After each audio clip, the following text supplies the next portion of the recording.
Black Hills Information Security, the leaders in penetration testing and active defense. Email consulting@blackhillsinfosec.com to request a quote today. Threat Connect is the industry's most widely adopted threat intelligence platform.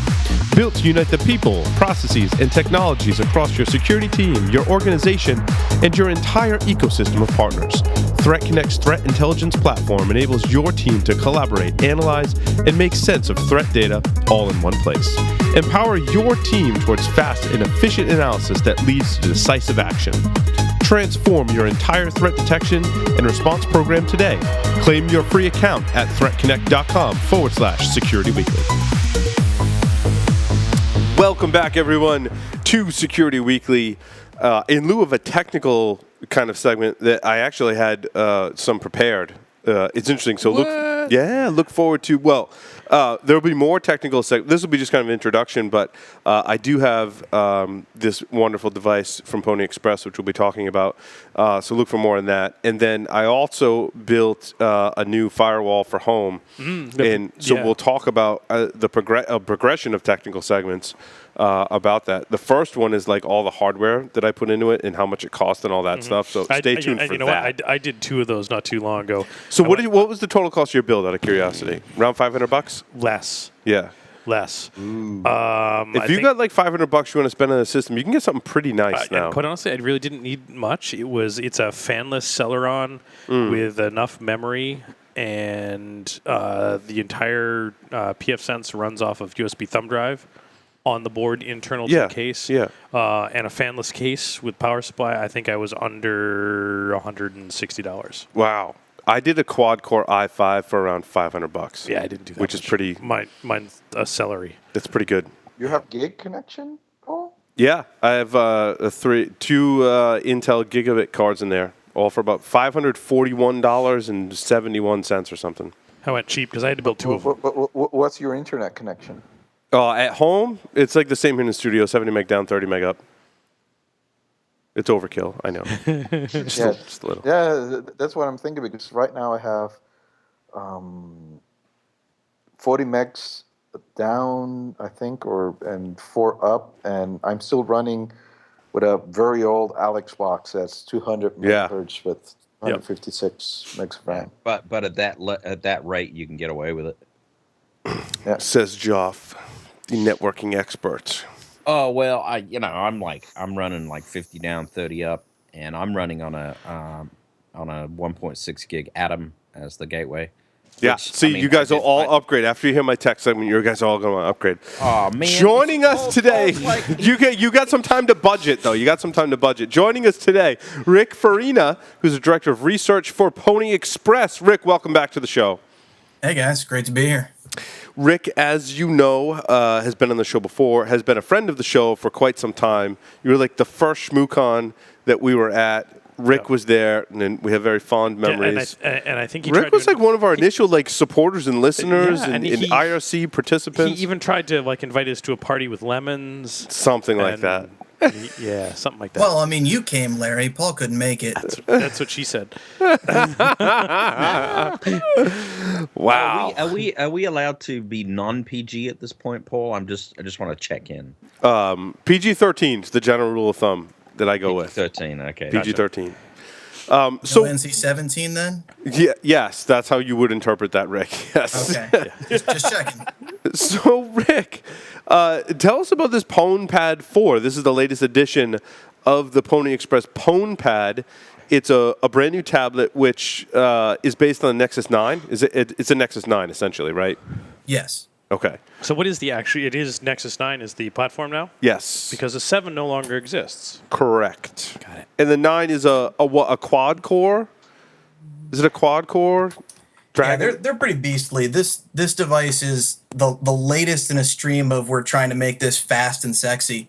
But the real crux of it is we're trying to get away from the hardware mattering as much, if you understand what I mean. We want people to really be able to enjoy the software. So this is the first release that we've actually made with what we call the Android Open Pwn project on it. So we've actually forked, partially forked and partially overlaid CyanogenMod and Android open source project and a couple of other projects that had some interesting patches for us. And we kind of built our own complete build system that will generically run on just about anything. So we're getting ready to announce that, and I said I wouldn't say anything about it because we haven't announced it. But your listeners, I think, might care. So I'm just going to go ahead and spill the beans. Well, when you first get it, Rick, is it your version of Android that's running on it? Yes, it's fully our version of Android that's running on it now. And then the Pwn Pad software comes down like separately. Like when I first got it, like the tools weren't there, and it's like, do you want to install the Pony Express tools? And I was like, yes. And it went and did all this package stuff, and magically all the stuff was there. Yeah, so we're provisioning them a little bit differently, especially for the benefit of the users. We used to make a full image, and it was about 4 gigs. It was really big, and we would send that to everybody, or you'd have to download it, and it was kind of unpleasant. Because we're building our own ROM completely now, we've stripped down some of the stuff we didn't need, added in stuff that we want, and everything's a little more modular. So the actual download now is about 300 meg for the community edition. You can just download it, load it on your pad. Again, announcements forthcoming, but it's pretty sweet. So you can download that, flash it, and then it boots up and it'll ask you, do you want to install the Pony Express software? Do you want to set up all your buttons and that kind of cool stuff? So it's a little bit less plug and play, but it's about 3 gigs lighter.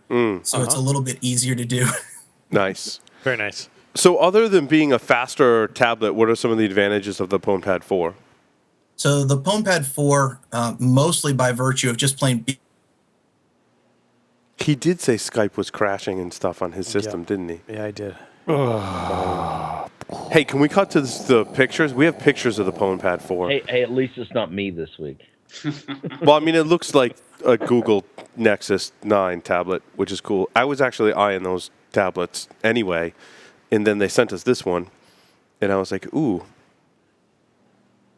The tablet's pretty awesome. It is. It's way faster, obviously, than any other Google tablet that I've used. I love my 7. We have 2 of them in the house. And I have one that had a cracked screen that I tried to replace the screen. It didn't go so well. So. You there, Rick? He's back. Hey, guys. Internet's a great thing. I'm so jealous. So, Rick, you were saying the advantages to the Pwn Pad 4 from the Pwn Pad 2014. Right. The advantages of the Pwn Pad 4, even over the Pwn Pad 3, is it's now fully baked, brand new, our custom build of Android. So we've got a lot of functionality built into there that we couldn't have done before. Integration with Android itself, not just changes to the kernel and things like that, but also much better control over the kernel and the deep internals so that we can make some really neat changes. So for instance, this pad supports dozens of Wi-Fi cards, external Bluetooth, dozens of file systems. You can do all kinds of things. I mean, things that you wouldn't think of to do with a tablet. You can do forensics on a hard drive. Just by plugging it into the USB port, we'll read pretty much any file system, and you could do forensics on the hard drive if you wanted to. That's awesome. That's interesting. Oh, nice. Yeah, so Rick, I'm noticing that Paul's got the accessories out here with his, and it comes with the Pirani Sena UD100, which is that's the kick-ass. Bluetooth adapter. Yep. Class 1 with a removable antenna, so the highest power available on the market, and the only one with a removable antenna, which I just found out does Bluetooth Low Energy. Yeah, as it turns out, it does. Let me see if my screen share works. Can you guys see this window? Yeah, just make the text bigger. Yeah, let me do that. Make it bigger. Control Shift Plus. Make it bigger. Yeah, if only that worked in my terminal. Just 1 second. That's what all of Larry's girlfriends always say. I know, they do. But it's not about the size of the boat, it's the motion of the Ocean. Motion of the boat. Yeah, it's all good, Larry. It's It's not about the size of the font, but the ASCII art you can make. Yeah, exactly. Yeah. They always ask for 12 inches, so I give them 6 inches twice. Baby. I've missed you guys. I really have. So speaking of the Sena, one of the newest things, and this is actually going to be officially released for our customers are getting it now. Got a little product called Blue Hydra. There's a one-touch button for it and everything, so you can choose whether you want to save your capture. And you can start up, and it'll actually go through and it'll start running our Bluetooth low energy and Bluetooth classic detection.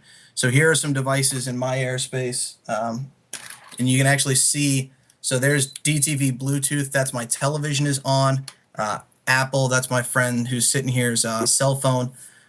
One is my Fitbit One on my pocket, and you can just see as the both classic and low energy devices just kind of start streaming in. So we spent a lot of time writing a really neat Bluetooth detector, and we've been perfecting it in the product over the past, I don't know, maybe 6 months or so. We've had this released. Now, Rick, does that let you send packets to those Bluetooth devices, or is it just a detector? Right now, the general idea was to model it kind of similar to a display for aerodump. So we wanted to show you what's in the airspace, how long ago it was seen, what the signal strength was, and all your vital information. This would allow you to find things in the airspace, but manipulating them is something you'd still have to do on your own. Gotcha. So we don't allow being nasty straight from the app, but it lets you find everything so you can choose what to do. Yeah, because you were showing me an app before but it only uses the internal Bluetooth adapter right now. So Rick, the one that I was showing Paul earlier, what that he put on there was the Nordic NRF Master Control Center. Right. For low energy. Right. So, just a quick question, Rick. With the Bluetooth Discovery, do those devices have to be actually in inquiry mode, or are you doing some active technology to actually discover them? Right. So there's a couple of different answers to that question. For the classic devices, the regular old normal Bluetooth stuff, they have to either be in discoverable mode, or you actually have to have an Ubertooth plugged in. So I didn't plug my Ubertooth in right now, but this does integrate with the Ubertooth One. So you can find anything as long as it's transmitting. If it's not transmitting, there's not a lot to go on. Sometimes you'll find it, sometimes you won't. But if they're transmitting, you'll actually see them all the time. Low energy is something quite different, though. Low energy doesn't have a non-discoverable mode. It's got what's called generally available and limited available. And then even if both of those flags aren't set, you still see it when you scan. There's no concept of being hidden at all, which is kind of entertaining because, low energy, you'd think it wouldn't be so chatty, but it's super chatty. It's super chatty. Cool. Okay, thanks. So, Rick, the other one that I thought that was kind of interesting about the, quote, accessories that come with it is the change in wireless adapter. Ah, yes. I knew you'd bring that up. I should not have unshared my screen. So, so we can actually jump and show what that does for you. The Evil AP stuff especially has been completely rewritten. If we can cut to camera 2. Sorry. We're just going to show that adapter really quick. Yep. So, Rick, the new wireless adapter, instead of the TP-Link WL722, it's now coming with the Alpha AWUS 051H version 2. Little bit of corrections on there. That's originally was TP-Link WN722N. Sorry. Okay. Yeah. And the new one is an AWUS 036NH version 2. And those are dual band cards. They're very, very powerful, and they're the best ones I could find that were both really high quality and had a really high quality driver. A lot of the better ones, even the newer ones from Alpha, the driver was so unstable it would lock up the kernel on my hardened laptop. So, and at that point, it's just bad. So, Rick, for a point of clarity, I have one of the cards from Paul in front of me. It's the 51NH version 2. Yes. Okay. Yes. Yeah, you said the 36. So I'm sorry. Yeah, 51NH version 2. Yep.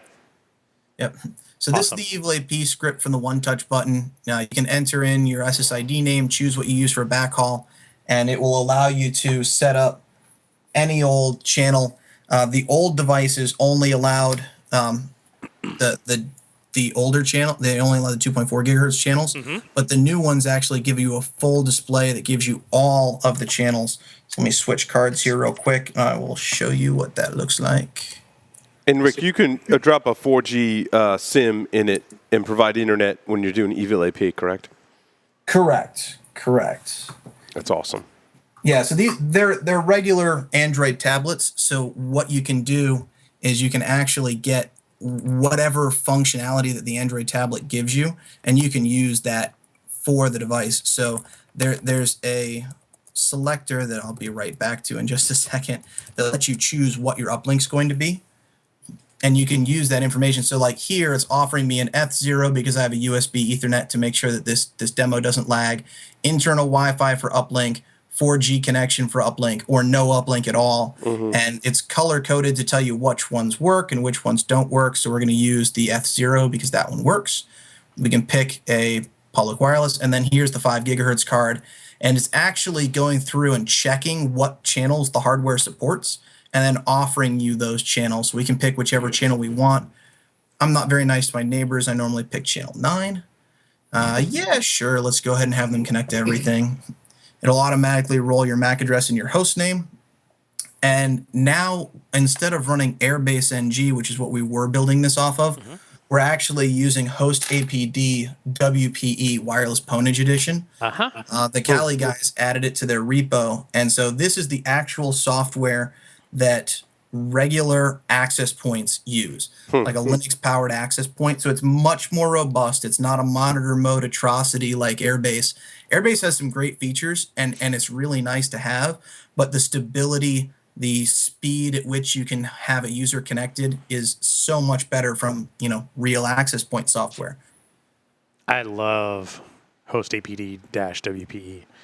Yeah, so this is actually a preview of the release we're planning on making at the end of the week, and this is kind of special to us because we've really loved this feature of the product, but it's always been a little slow, a little shaky, dropped packets kind of problems. And now with the new kernel, the new Android release, and the new host APD, this is just so rock solid. Even the battery life on the tablet has been improved. So for instance, I was running this attack the first day I got it running for about 16 hours straight. Again, my neighbors hate me just a little bit, but it was rock solid and used almost 50% of the battery on the tablet. So you could actually run this attack for more than a day with the screen off from the Nexus 9 tablet, which is better battery life than stock, I think. Yeah, the battery life when the screen is off is just amazing. Yeah. And you could also add a battery pack. I have an industrial Anchor battery pack that's still pretty portable. I should have brought it on set. I don't know why I didn't. But that's one I'm going to start using for my tablet now, too. Yeah, normally my recommendation is to use a powered USB hub. Yes. So you can push power to all the devices and they're not draining the tablet, because the accessories definitely slow you down a little bit. Absolutely. Yeah. So, Rick, but even still, the USB on this, the Alpha is kind of sipping power. It's really, really good. Interesting. So Rick, the other feature request I'd have is see if you could integrate Josh Wright's "I Love My Neighbors" project into host APD. Oh, because it doesn't use host APD, right? Yes, it does. Oh, it does. It does use host APD. Gotcha. I was definitely considering an upside down Turnet option. I'm not sure that the processor's powerful enough to transcode that fast, but it'd be fun. Gotcha. Yeah, so, I mean, that's definitely one of the things, but so you can write your own Squid Proxy plugins for that, and in the recent update for Josh, one of the Squid Proxy plugins that he did was replace EXEs. Yeah, so think Evil Grade in a Wi-Fi access point. Yeah. That's awesome. Yeah. So you're not in Evil AP, you're just man in the middling based on SSID? Yep. That's it, right? Oh, what else? There's no crazy like monitor mode or the older attacks kind of thing. You're right, just Karma. It's not a Karma based attack. It's basically just you're getting people to associate to you. Yep. Rick, unless you can tell us otherwise, unless you're doing some other fun stuff.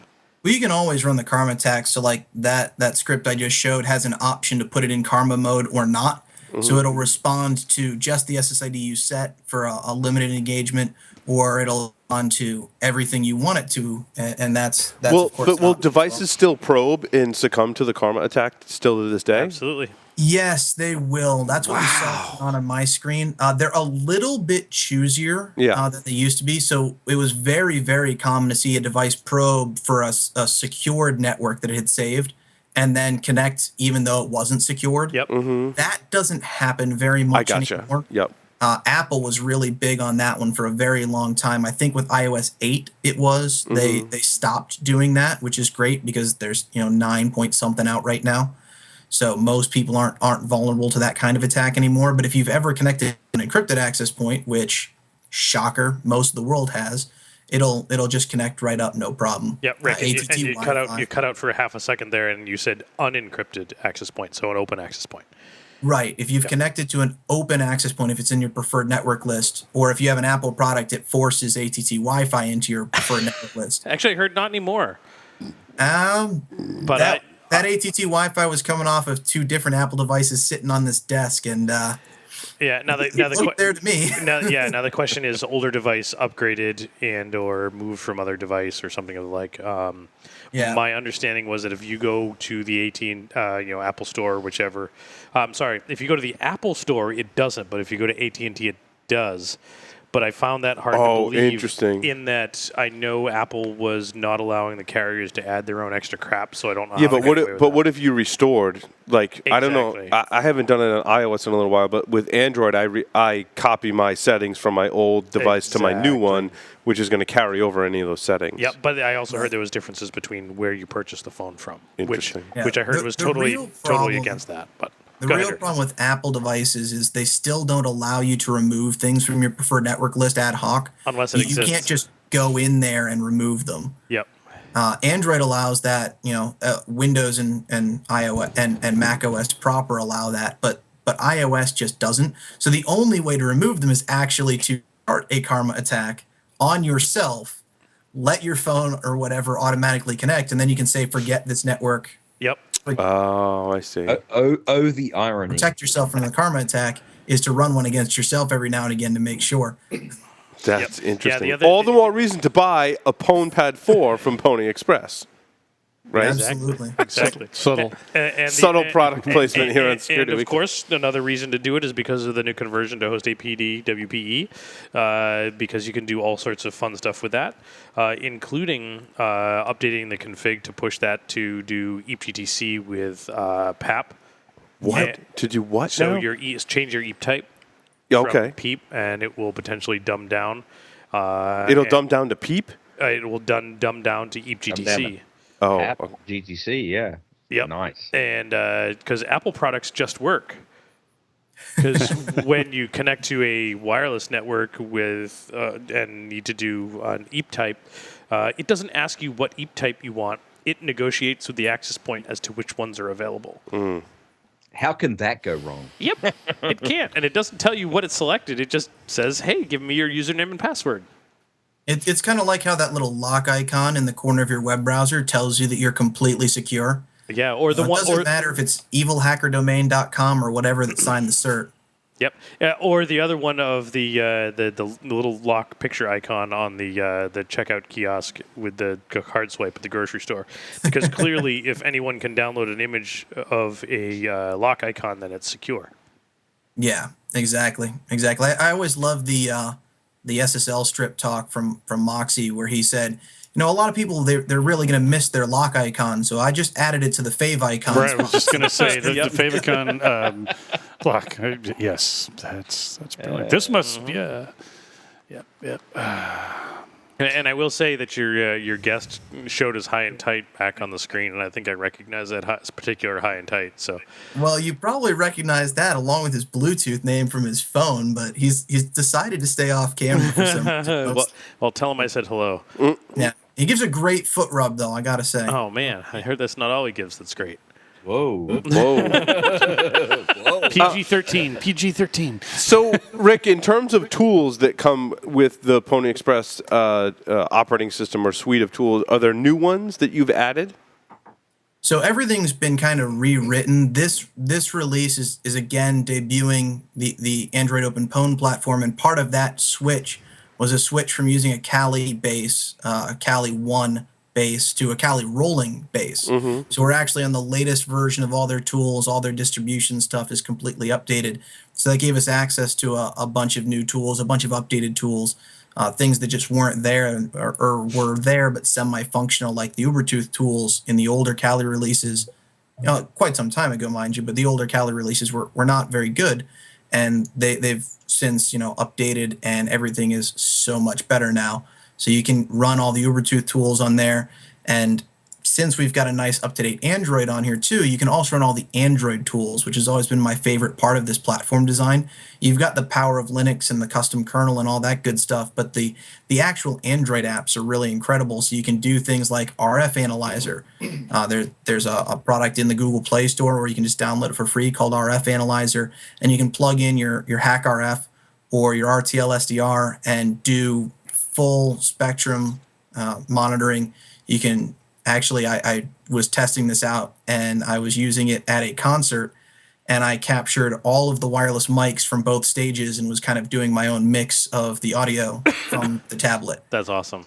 Yeah, it's a lot of fun to have a Hack RF on a tablet, I'll be really honest with you. Yeah. That's awesome. Yeah. Hack RF Analyzer. Yeah, RF Analyzer is the name of my favorite app to do that, but there's actually a couple of them for it. Are there any other Android apps you recommend? There's a few that we bundled with the product over the years that were half decent, and we're working on a wizard to help you automatically install recommended apps. So I'll give that a little while until we wean that list down. But there's some half decent Android apps for a lot of things. My personal favorite being whatever MDM is required to get you onto the network at the customer site. They'll say silly things like, "Oh, we only allow your tablet to connect if it's got our MDM agent on it." Oh, sure, no problem. Let's put your MDM agent on there, authenticate to the network, and then hack you. Oops. So, but you have to enable the Google apps on your tablet after you install, correct? Install Correct. the Pwn Express, yeah. Just like any other non-Google ROM, it's actually forbidden to ship Google Play services, including the Play Store and things like that. So we have chosen to comply with those licensing requirements and not ship those. Since we're building our own ROM now, things are a little bit different.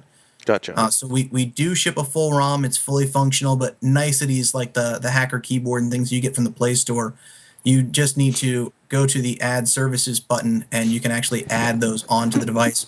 We've got a wiki coming online for the release that's going to have a full product manual, screenshots, all that good stuff. Yeah, because I had to email you to figure out how to do that. I was close. I was like, and then I couldn't figure it out, and I was ashamed of myself, and I had to email Rick. I'm like, how do you do this? Because none of the documentation was online yet. Yeah, so, our part of the that part of the wizard isn't ready yet, and that part of the documentation isn't quite complete. We've got the text documentation, but turns out that's powerfully painful for most users. So we've got pretty screenshots and directions and all that stuff coming soon. That's why we're holding the initial launch, but I like to talk anyway. No, that's awesome. The other thing you said, a USB powered hub or some kind of cable, right? I ordered a cable that takes power. It's essentially a hub, but it looks like an octopus cable kind of thing, right? Right. It takes power and then lets you plug USB devices in it. That's something that you're going to want to have if you have this tablet, right? Right. Some of the Y cables just plain don't really work. I've had a lot of hit or miss with that. But the USB powered hubs, now that the ROM is so well built that the battery life on the tablet is so long, it's not really a major concern as long as you're not leaching a lot of power off of it for the accessories. It'll actually push quite a lot of power out the USB port, and it's just kind of gone. So if you use a powered USB hub, that's normally enough to get me through a solid day of beating on the thing. Oh, I see. So if your tablet battery is at 100% and you plug a USB-powered hub that has a power connector that you plug into the wall, like you're good. I gotcha. Right. And so since most USB hubs, they're 5 volts, so you just take the regular battery that you use to like charge your cell phone or something like that, and you just plug that in. I make custom cables, but you can buy them too. Just inject power into the power spot for the hub, and you're good to go. So there's a lot of them that just have a little barrel connector and you plug in, or some of them are even actually micro USB. Micro USB powered hub, right? Yeah. A micro USB powered hub. Right, exactly. USB hub, exactly. right? Yeah. It's all 5 volts at the end of the day, so it's really easy to do. Yep, I will argue that if you've got a little extra of baggage room, pick up one of these, one of the varieties of the NOCO Genius. They're lithium-ion jump starters for your car. And quite honestly, it's got an output port that you can modify a cable. It does 12 volts outbound. And Rick, this is what I use to power my mobile rig for ham radio. It also does USB charging outbound. And let's put it this way. I have successfully run my ham radio on it for multiple hours and barely touched the battery. I've also used it to jumpstart my Jeep 3 times, and it's still at 100%. So awesome. How much are those? they're not terribly expensive. So I have the 15 amp version, and it's $152. And so you can use this to power your tablets and USB devices and jumpstart your car. Yes. I need one of those. You have it. I need There's that. also a lot of non-PG-13 uses for that, right, Larry? Yes. Absolutely. Yes. And it charges over USB. Nice. That's Nice. I've always awesome. wanted to charge my car over USB. Seems Yes. very important. I'm telling you, I was shocked. To Literally. use it. Yeah, I was just gonna say. Yeah, Connect the two terminals together. Boom. Well, actually, it has short protection. I actually hooked it up to the battery in my Jeep the wrong way the first time, and it said nope. Nope. So That's very cool. You got to send me the link to that. I need that. We need to put that in the show notes or something. So what else can this tablet do, Rick? What other improvements have you made in this version? Basically everything. Honestly, like I said, from the ground up, the whole thing was rebuilt. So a lot of the stuff that was a little bit less than stable is now magically stable and functional. We spent a lot of time poring over the scripts for the Pwn Pad 3 release, and then we spent even more time poring over them for the Pwn Pad 4 release. So things have really gotten a lot more stable, a lot faster, smoother, and just now that things are working so well, we've gone back and done silly things like switch from Airbase to host APD. We're adding features to things that we weren't, that previously we were just maintaining and making sure they stay functional. Now we're going through and adding new features. The actual WPE support, the .1x man in the middling is on the list of short things to do. Things like that. I don't know about the whole Josh Wright's neighbor suite, but we'll definitely have a little bit of fun. And keyboard and mouse or a keyboard at least, is definitely recommended, right? What I'd like is a keyboard case with a Bluetooth keyboard. I just have a really hard time finding one to recommend because they're all missing one of my favorite keys or the other. Yeah. They're designed for like people writing their books at Starbucks, not hackers. But that said, you can actually plug so a they don't have the USB. Windows key? Right. They don't have a Windows key. They don't have a tilde or an escape. Normally, it's one of those two that's missing Yeah. that drives me nuts. But when you have a small USB hub, I actually use like a little USB keyboard somewhere around here. I got a mess, but I've got a little USB keyboard that I like to plug into mine that's got a mouse built into it. Yeah, that's like So the I can one I actually bought type one. on Yeah, this. that's nice. That's USB. I see. That's interesting. Yeah, just USB. I just plug it into the hub. It's got a built-in little mouse, and it's great for not typing on the screen, especially just to get that screen real estate back. When you're being serious on the device, it's kind of nice to have that. It kind of functions like a laptop in that sense, Rick. Right. With a 9-inch tablet. Is this bigger than the previous release? The screen's This is bigger, the right? biggest one- yeah, this is the biggest one we've released so far, and that does contribute to the overall usability. I mean, even if you're I using agree. the on-screen keyboard, it is a lot more screen state, so it's a lot better. But again, we're all greedy. 9-inch, that's smaller than any laptop I've ever used. So having the keyboard off the device is kind of nice. Yeah, I think with the external keyboard, it definitely functions like a laptop. Yeah, and we all know Rick is greedy. He likes way more than 9 inches. It's true. I've heard that about you, Rick. Whoa. No, it's true. I'm waiting for the 12-inch version to come out. Is there like a Pixel C12 maybe? Google will probably release a 12-inch. I mean, to compete with the Surface, I bet that's in the or roadmap. the iPad Pro. Yeah, and the iPad Pro. That or Larry could just give me a Nexus 6P twice. Yeah. There you go. You two of them. Oh, that's awesome. So when will this product be? It's available now. You can buy it now. Is that true? Right. The product is available now. The full Android Open Pwn project is planning to be released soon publicly. So you'll have full access to the entire build system, all the tools we use to build everything so you can build your own custom images. And then we'll also be releasing all of our images to the community at the same time. Again, we're mostly waiting on documentation for that because, as you found, some of it's still not quite as polished as it could be. I have my own We're super excited. like SneakerNet documentation resources, though, that not everyone has access to unless we give everyone your email here on the show, which you probably wouldn't appreciate. It won't be too hard to Wait guess. for the but- documentation. is what Yes. we're But yeah, saying. the documentation's good. That's why we write it. Is that not Kevin? Is not Kevin here as well? Oh, he doesn't write any documentation. I can't All hear he him. does is report bugs that are unreproducible. Kevin, are you there? I can't hear. Are you So- muted? No, hold on. So Rick, he's like every other user. Yeah. Yeah. No, pretty I'm much. better. The bugs I find, you could never find again. There you go. They're pretty Not good. Kevin. Welcome to the show. Did you want to comment on the Pwn Pad 4 or anything to that nature? Pwn Pad 4 is out? Are you kidding me? You gotta get it now. You got to get it now. You gotta get it immediately. What are you still doing here? Hey, Rick. Hey, Kev. No, in all seriousness, it's a great release. I've been enjoying it so much so far. Yeah, to kind of jump on that, coming back from when I was actually manually flashing these devices, and I'm sure, Rick, you remember the how much fun that could be. This is such an unbelievable overhaul of the project. It has come a long way and is so unbelievably awesome now. Yeah, I think for me, like the Pwn phone is great when you're like really mobile and just need to put something in your pocket and take with you.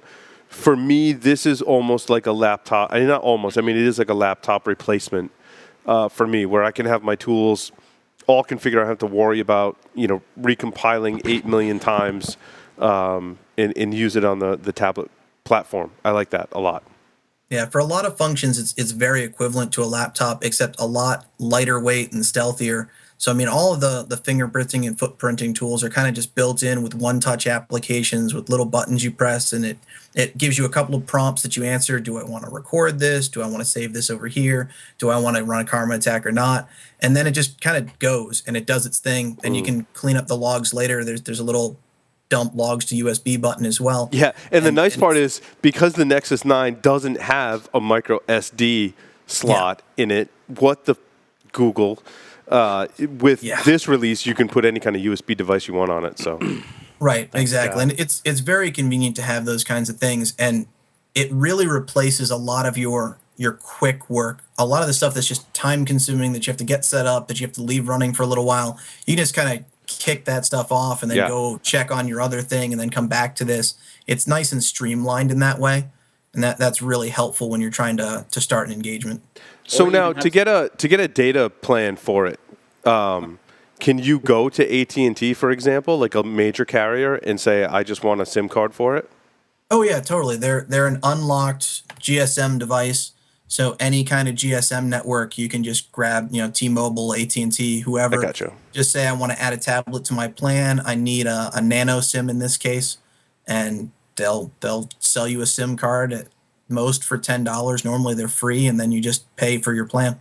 Yeah, I think the tablet that I have on my plan now was free. They gave me this like crappy LG tablet, and the plan is up on that. So I'm totally going to AT&T and be like, take that back. Just give me a nano SIM and just add it to my plan and hopefully keep the same price. I want to say it was $10 or $15 a month to add that other SIM into my plan. That's normally what a tablet costs, is $10 or $15 a month. Yeah, so that's great. That's awesome. And with a data plan, you can do some really nifty things like utilize the 4G reverse shell, so someone else can be using the device while it's in your bag. You're just walking around. Rick can be hacking everything remotely, and I just looked at like a innocuous little kid walking around your lobby. That's awesome. Emphasis on little kid. I'm just a little kid. I'm just so excited about seeing all the cameras and noting them while Rick is taking down your wireless network, things like that. That's awesome. And that's exactly one of the great uses, is because it's a full Linux platform, you've got those reverse shell options and things like that. So the Pony Express stuff has built-in scripts to set up reverse shells and to maintain them, make sure they fire. So you can actually set this thing in your backpack to reverse shell to something else, and you can have somebody who doesn't even know what's going on with this thing in their backpack walking around the facility, and you've got full access to it from, preferably somewhere where you're in your pajamas and comfortable. Well, and that's key. I always find that pants are the worst part of going to work. They're overrated. So just to the final image that we have here of the Pwn Pad, again, it comes with the Bluetooth dongle, the Wi-Fi dongle, a Pony Express pen/stylus, which I thought was nice, touch, so to speak. You can touch with the pen. One of those, a Pony Express sticker, a case, the foldable case, which is awesome, which I'm going to replace my case with one that has a keyboard and a mouse in it. We'll see. Excuse me. We'll see how that goes. I don't know if the one I ordered, like Rick was saying, they kind of have some limitations. So that's great. You can buy it today on ponyexpress.com. Go buy that today. What's the retail price? It was like $13.95, I want to say. That's a fantastic question. You should ask somebody who's gone to the website. I think it was Kevin should know $13.95. that. I only use text-based browsers, so I have no idea how the internet works. Links doesn't register the pony page? I bet it does. Something like that. Anyway, you should buy one, is what I'm saying. I think I just looked. It was retail $13.95. You're right. $13.95. If you're going to use it professionally, you should definitely buy one. Get support from us. We're very, very quick on the bugs reported, trying to fix things the best we can to keep you working. Unless it's from Kevin. Unless the bug reports are from Kevin. Oh, no. You have to be a customer. Paying customer. My bug reports, there's a delete key for those. So we're pretty good at that one. Well, Rick, thank you very much. You're more than welcome to stick around for the next segment where we're going to talk about the stories for this week. Again, the Pwn Pad 4 has been released and available. The rest of the documentation and community edition forthcoming. Check out ponyexpress.com. Stay tuned. Stories of the week coming up next.